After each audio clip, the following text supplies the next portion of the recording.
sa balita, komentaryo, isyu, serbisyo publiko. Aksyon Radio! Sa Bacolod, Aksyon Radio! Aksyon Radio!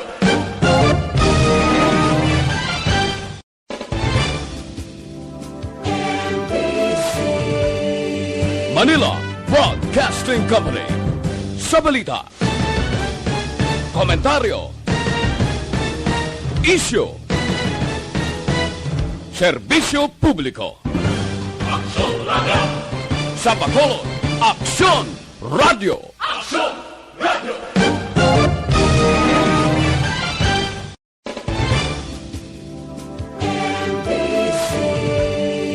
Manila Broadcasting Company.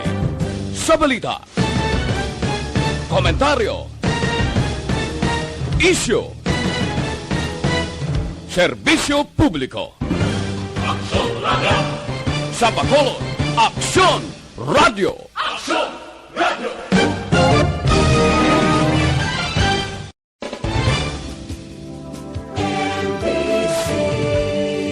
Manila Broadcasting Company. Sa balita, komentaryo, isyu, serbisyo publiko. Aksyon Radio! Sa Bacolod, Aksyon Radio! Aksyon Radio!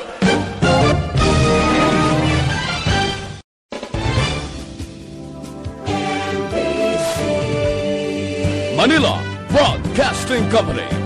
Sa balita, komentaryo, isyu, serbisyo publiko. Aksyon Radio! Sa Bacolod, Aksyon Radio! Aksyon Radio!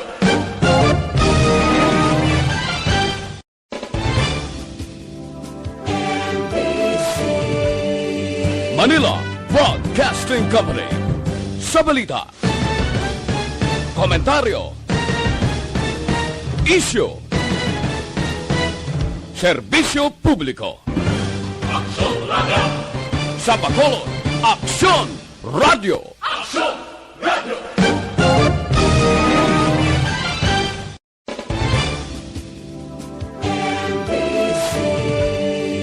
Manila Broadcasting Company.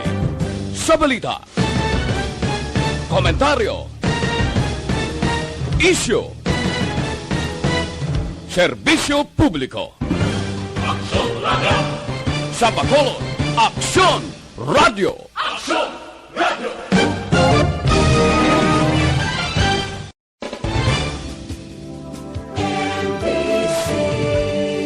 Manila Broadcasting Company. Sa balita, komentaryo, isyu, serbisyo publiko. Aksyon Radio! Sa Bacolod, Aksyon Radio! Aksyon Radio!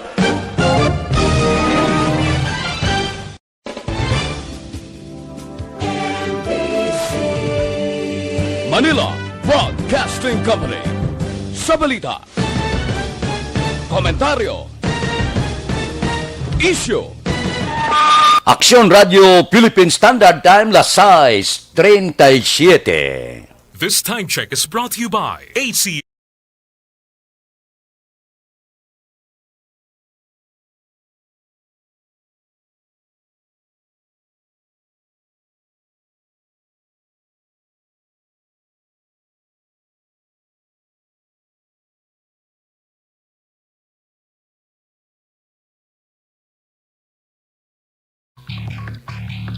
Action Reports, second portion. Di kalidad, kag madalong nga mga analisis sa pinakainit na balita sa bilog na probinsya kag nasyon. Action Reports, second portion. Patas kag balanse na komentaryo sa mga issues kag mga balita nga nagaapekto sa mga pumuluyo sa adlaw-adlaw nga tanan. Action Reports, second portion. Upod sa veterano kag respetado nga komentarista, Aksyon Fred Salanga. Karon nga adlaw, Huwebes, Pitsa 4 na, bulan sang Pebrero tuig 2021.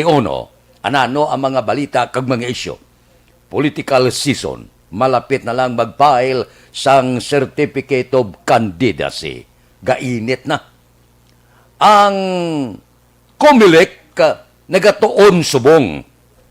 Ano ang maayo pananglitan nga hindi pa mag-iskerda si COVID-19 sa tuig 2022. Sa tuig 2022, may eleksyones kita presidential paidalom. Ginatunan na sang COMELEC ang ilahimuon bangod sang pandemic. May mga pagtuon nga posible ang pagpangampanya sang kandidato dilian. Ang pangamustahanay, ang pag-inatubangay, house-to-house campaign, pagpanagtag sang mga material sa eleksyon. Amo ina ang ginaplano subong sa COMELEC posible dilian o galing ang tagbantay sang eleksyones. Ini ang Legal Network for Truthful Election kag ang National Movement for Pre-Elections o kon NAMPREL hindi konforme sa plano sang COMELEC nga aman. Suno sa ila, dapat lang sa isa ka demokrasya nga pungsod ang mga butante may kinamatarong, agod, pahibalon, kag kilalahon ang mga kandidato plus mga political party. Nya kabudlay man nga magbutar ka nga hindi mo ni kilala ang mga personalidad sa mga kandidato. Alang-alang palagpatan mo na. Si, por ejemplo, numero ang ibutang mo. Di alang-alang mo na palagpatan ang numero sa kandidato hindi mo kilala. Sa mga wise voter, kinanglan nga ginausisa ginila ini niya sino ni siya, ano pagkatao niya sini, ano ang background niya sini. Amo na kung magpili ka sang politiko, kag kung magpili ka sang imo kandidato. Kung imo ni sang COMELEC madamo, may lang gyapon niya ang mga pila naton ka mga utod, may mga internet, may mga tanan-tanan. Kay bisan paano makakilala sila sa kandidato. Pero mga utod na itong nga iban nga wala gidya sa ikasarang, wala gigamit sa sulod sa puluyan, nga butante siya, alang-alang na palagpatan na butuhon niya. Kay luyag na makita, luyag na maglabay, luyag na mga musta. Di kon mag-amo, sini nga dilian mo, pating house-to-house campaign, ang kilamustahanay, ang kampanyahanay sa mga politiko sa nagligad, siling sang pila ka mga grupo niya, hindi ni Mayo. Hindi pwede nga palagpatan mo lang ang imo kandidato. Kinala niya, mausisa mo gid, makilates mo gid kung sinong kandidato nga ibutang mo sa imo baluta. So, pungkuan ini sang COMELEC kag sumungban sang IETF kag iban pa. Kung ano ang maayo nga solusyon pag-abot sang 2022. Ang kandidato ang name recall, importante na. Kinanglan niya, mas temprano, may balana mo gani sa Pebrero 15, may balaan tanan ni.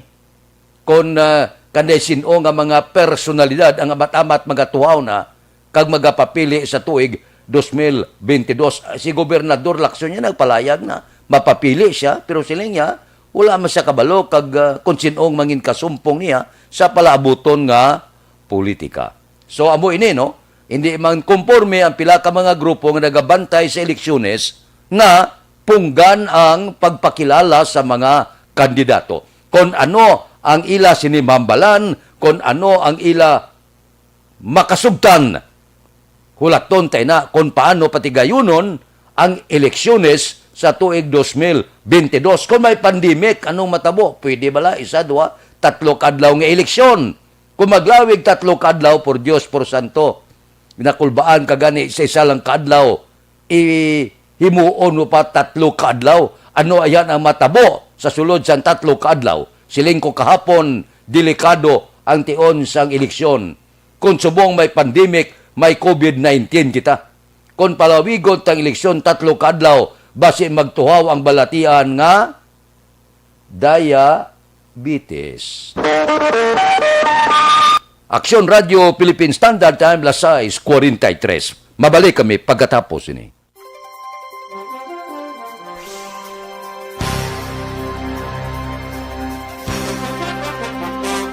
Tinatawag nilang new normal ang mga aksyong nakasentro sa pagpapahalaga sa kalusugan. Ginagawa natin ang new normal behaviors na ito ngayon upang makaiwas sa COVID-19. Pero kung tutuusin, marami sa mga hakbang na ito ay mga kaugalian na ating natutunan at dapat ginagawa noon pa man. Makakatulong ang mga ito sa pag-iwas sa anumang sakit. Tulad ng paglilinis ng kamay, tinuro sa atin simula pagkabata na maghugas pagdating sa bahay, bago kumain at pagkagamit ng palikuran. Sa panahon ngayon, dapat mas madalas na ang paglilinis ng kamay. Bukod sa paggamit ng tubig at sabon, maaaring gumamit ng alcohol-based hand rub o sanitizer kahit nasan ka man. Kapag naglilinis ng bahay, kailangang mas dalasan ang pag-disinfect ng mga bagay na palaging hinahawakan. Makakagawa ng pang-disinfect gamit ang ordinaryong bleach na panglaba. Maghanda ng isang parte ng bleach at ihalo ito sa 9 na parte ng malinis na tubig. Kung hindi naman emergency, hindi na kailangan pumunta pa sa doktor dahil sa telemedicine. Kapag nahihirapan sa paghinga at iba pang malalang sintomas ng sakit, agad na kumonsulta sa doktor. Maaari ding tumawag sa Barangay Health Response Team o BHERT. Huwag kalimutan ang mga natutunan dahil ito ang ating sandata para maging handa sa new normal.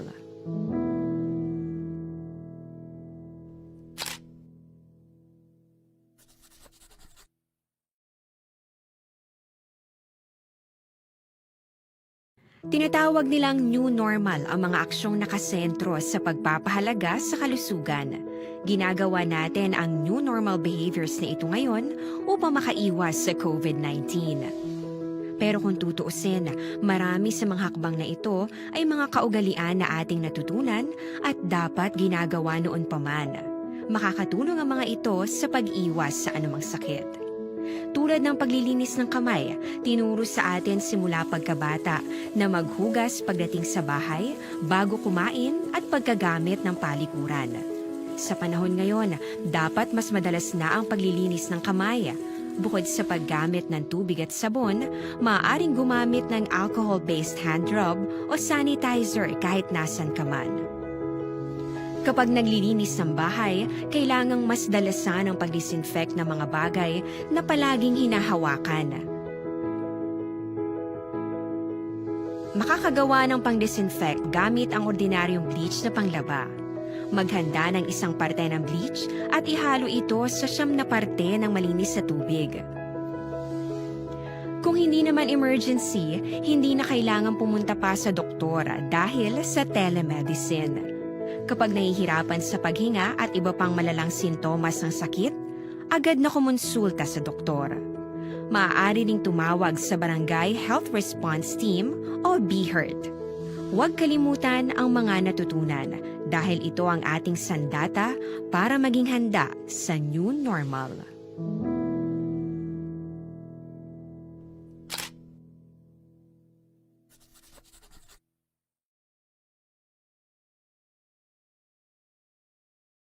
Tinatawag nilang new normal ang mga aksyong nakasentro sa pagpapahalaga sa kalusugan.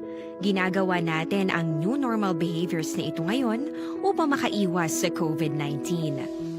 Pero kung tutuusin, marami sa mga hakbang na ito ay mga kaugalian na ating natutunan at dapat ginagawa noon pa man. Makakatulong ang mga ito sa pag-iwas sa anumang sakit. Tulad ng paglilinis ng kamay, tinuro sa atin simula pagkabata na maghugas pagdating sa bahay, bago kumain at pagkagamit ng palikuran.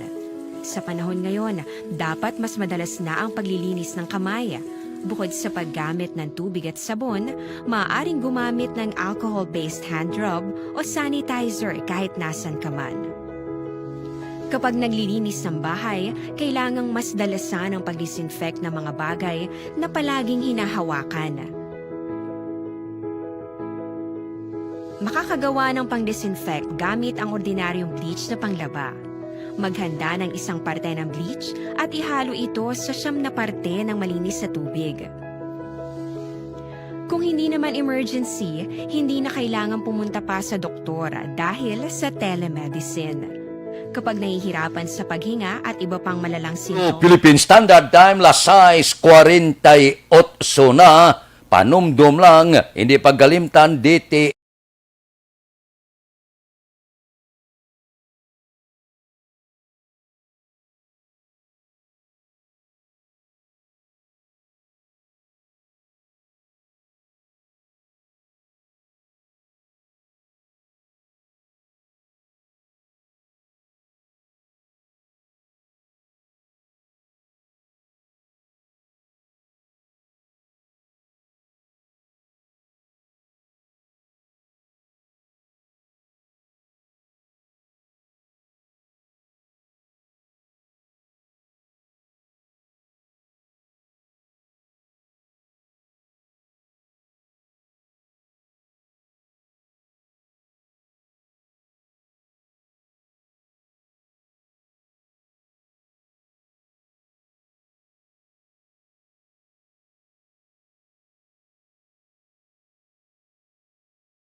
na. Ariho, siling ni Councilor Archie Baribar kahapon, ining author sang Corpio Ordinance, siling niya ti itugyan tayo sa Emergency Operation Center kag lokal nga IETF ang tikang angot sa pangabay sa mga negosyante nga pagkakasang Corpio kag partial liquor ban. Kung ako ya pamangkuton, abi kung pasugtan abi, ako niya opinion, ako niya, kung ako ya ti do ano bla, nga kung wala sang Corpio, wala sang liquor ban, kay maluyagon man kita magpulupungko mo sa mga ulo ilimnan sa tion sang kahaponanon, alas 5, alas 6, ang imobla kakapoy sa trabaho, manwain ka man, pulupungko kada sa kundiin na nga pulo pamawan kag ulo ilimnan, medyo ikapika pada bulusang isa ka butilya nga gahulas-hulas, inom kada 2, 3, 4 ka butilya, medyo makarelax ikaw. Daw ka nami man, no? Una ko ya, opinion na lang ini. Pero wala taga-siling nga gusto tagid. Kung daw masiling sila sa pagtuon nila, nga daw kadelikado, gid, nga hindi gid pwede, ti wala kita mahimo, no?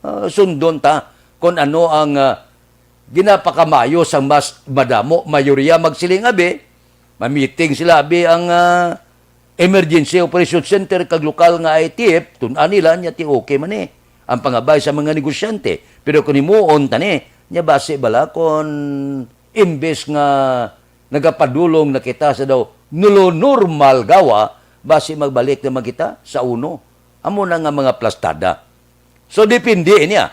Pungkuan ini sang Emergency Operation Center IATF ang ginakabay sa mga negosyante. Ang iya sa negosyante lang yan, makabawi-bawi, bala mabatak-batak ang ekonomiya, nga porte ang pagsarurot. Gid.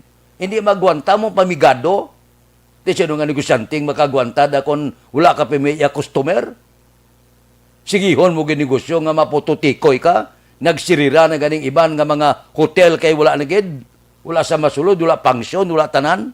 Tiyan mo na silang sa negosyante para baka bawi-bawi, kakason taning Corpio kag liquor ban.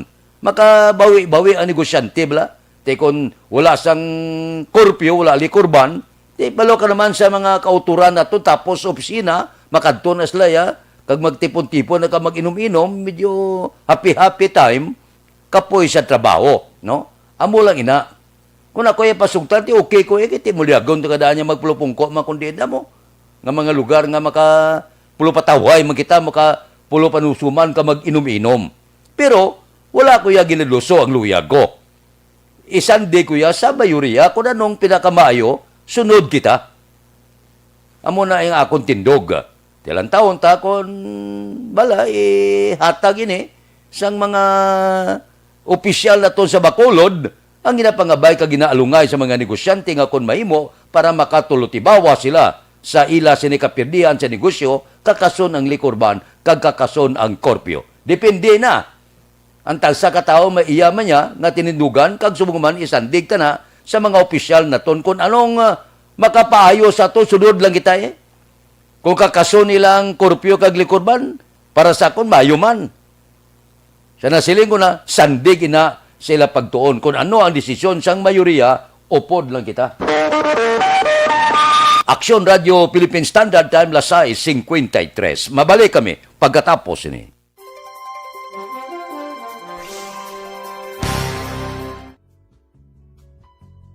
Hindi pa rin natatapos ang laban natin sa COVID-19. At sa labang ito, isa sa pinakamahalagang armas natin ang tamang impormasyon. Importanteng maalam tayo kung paano ba natin mababawasan ang tsansang mahawaan tayo ng COVID-19. Pero, ano nga ba ang alam natin ngayon tungkol sa pagkalat ng COVID-19? Base sa kasalukuyang pag-aaral, ang COVID-19 ay sumasama sa droplets sa tuwing may umuubo, bumabahing, kumakain, nagsasalita, o kahit sa paghinga. Kadalasan, hindi natin namamalayan ang pagtalsik ng mga droplets na ito dahil hindi sila nakikita. Ano naman ang magagawa natin para maibaba ang exposure natin o tsansang magka-COVID? Kailangan nating maibaba ang exposure mula sa virus tuwing nakikipagsalamuha tayo sa iba. Isa sa pinakamainam na tool ang face mask upang mabawasan ang ating exposure at ang pagkalat ng COVID-19. Kaya naman, face mask ang bida topic natin for today. Binabawasan ng mask ang tsansang makahawa at makapanghawa tayo sa ibang tao. Ayon sa current studies, kaya nitong bawasan ang ating risk of infection ng 67%. Ngayon, napakadami ng face mask na available para sa atin. Ika nga options, options, options. So, how do you get to decide which one to use? I-ready ang inyong mga phone at i-screenshot ang mga comparison na ito ng iba't ibang mask.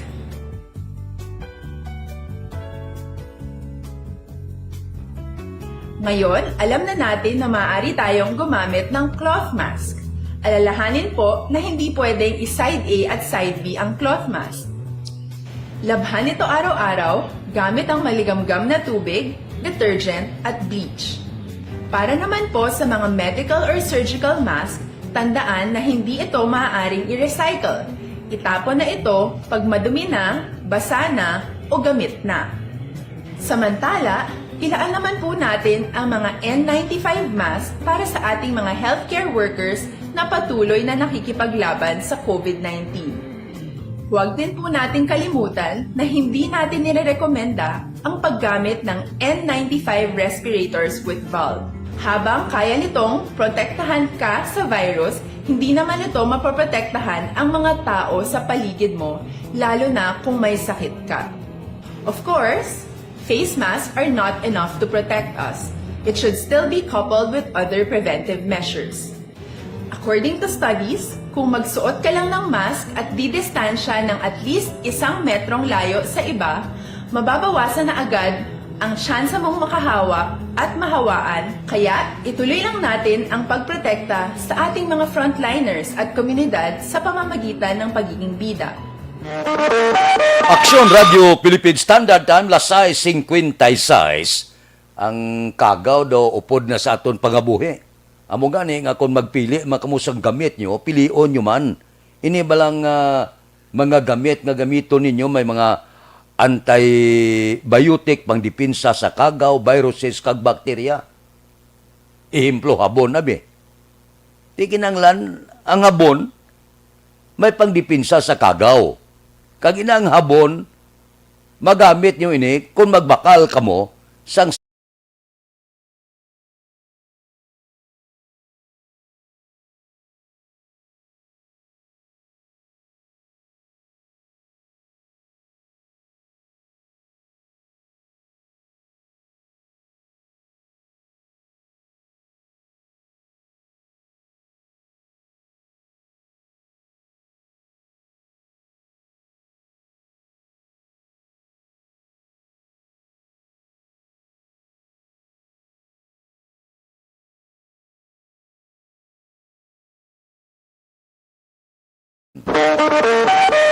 Aksyon Radio Philippine Standard Time, Lasay 58 na. O ginaprubahan na unanimoso sa sangguniang panglunsod sa Bacolod. Naga-monitor kita kahapon ang resolusyon nga nagapangabay sa mga restaurant sa syudad nga ipa-accredit ang ilang negosyo sa Departamento sang Turismo. mas maayo man, no? Kaya iti, kung accredited ikaw ya, sang Departamento sang Turismo, mas mabakod giman. Amo ining ginuso nga resolusyon ni Councilor Israel Salanga, chairman sang Committee on Tourism. Kaya suno saya, 3.4% lang nga restaurant ang narehistro sa Departamento sang Turismo. Pero ginklaro man ni Konsehal Salanga nga iniya hindi mandatory ang pagpa-accredit. Kaya man pwede ka man lang yan makapaoperar sa imo sinegosyo kung may business permit ka, maka-operate ka na. Pero mas mayugin, no? Nga magpaidalom ikaw sa Departamento sang Turismo. Kalabanan sa mga restaurant, may mga organisasyon man, ang mga negosyante, may ara man sila nga mga organisasyon. Manamigin nga mapaidalom ka bala sa isa ka organisasyon. At least, kung may pila ka mga kaayuhan na, kag kung may pila ka mga promosyon nga matabo, madala ikaw sa Department of Tourism. Maayog iba, no? Pero sa nasiling na, ang ginaduso nga hindi mandatory. Pero, kung gusto ninyo, pwede ka mo makapa-accredit sa Department of Tourism. Aksyon Radio Philippine Standard Time, Lasay 59. Mabalik kami pagkatapos ini.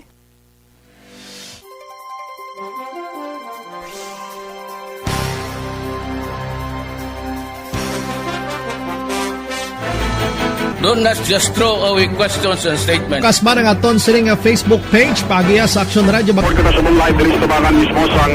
Ladies and gentlemen, this is Aksyon Radio Bacolod. Aksyon Radio Bacolod #1.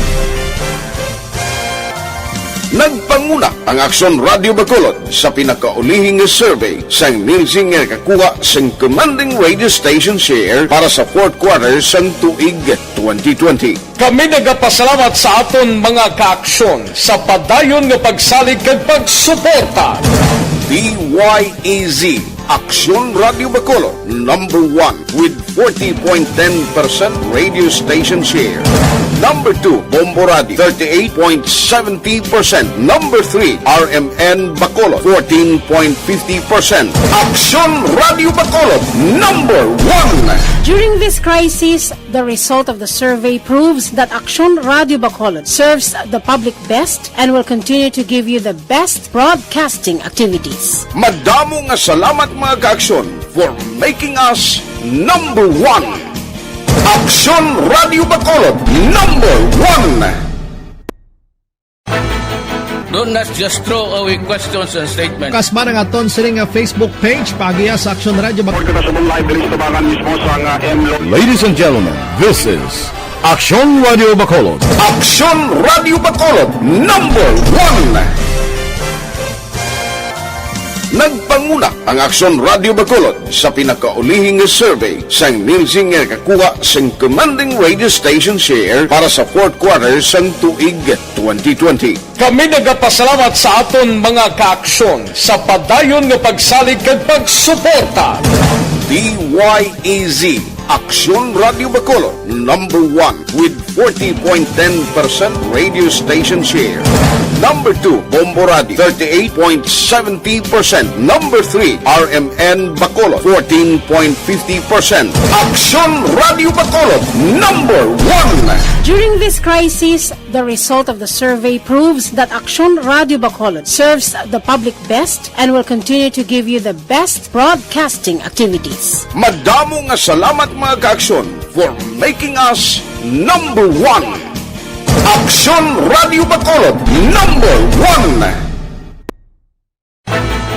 Don't just throw away questions and statements. Kasma ng aton siring nga Facebook page pagiya sa Aksyon Radio. Ladies and gentlemen, this is Aksyon Radio Bacolod. Aksyon Radio Standby na sa aton Aksyon Balita Morning Edition. Liwat magadulong sa aton sa mga balita lokal, national, international, sports, kag artista. Upod kita. Kay Aksyon Boy Duran, kag Aksyon Edin Aboso, Aksyon Fred Salanga, una sa balita, una sa aksyon, sa Bacolod, Aksyon Radio. Aksyon Radio! Manila Broadcasting Company. Sa balita, komentaryo, issue,